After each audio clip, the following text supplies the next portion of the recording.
Hi to all, welcome back to our channel again. So మనం previous వీడియోస్లో Chandragiri fort అంటే Raja Mahal plus Rani Mahal అయితే చూసాము. సో ఆ చంద్రగిరి ఫోర్ట్లో archaeological survey of India archaeological మ్యూజియంగా చేసిన తర్వాత ఏమేమి ఉన్నాయనేది కూడా మనం చెప్పుకున్నాం.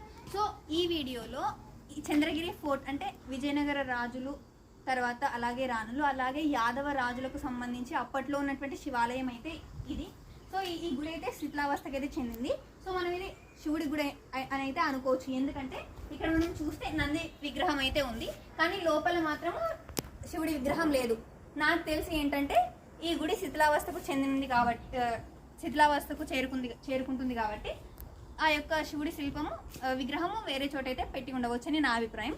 సో అలాగే కొంచెం అక్కడ ఆ సైడ్ చూస్తే ఏమంటే ఇంకొక గుడి అయితే కనిపిస్తుంది. సో అక్కడ కూడా విగ్రహం అయితే లేదు, కానీ ఆ యొక్క బయట ఆ యొక్క గోడల మీద అయితే అప్పట్లో శాసనాలు అయితే లిఖించడం అనేటువంటిది జరిగింది.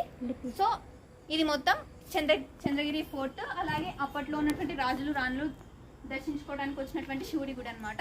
So please do subscribe for our channel. So మీరు కూడా తిరుపతికి వచ్చినప్పుడు ఈ యొక్క ప్లేసెస్ని అయితే విజిట్ కంపల్సరీగా చేయండి. So please do subscribe for our channel for more videos. So thank you.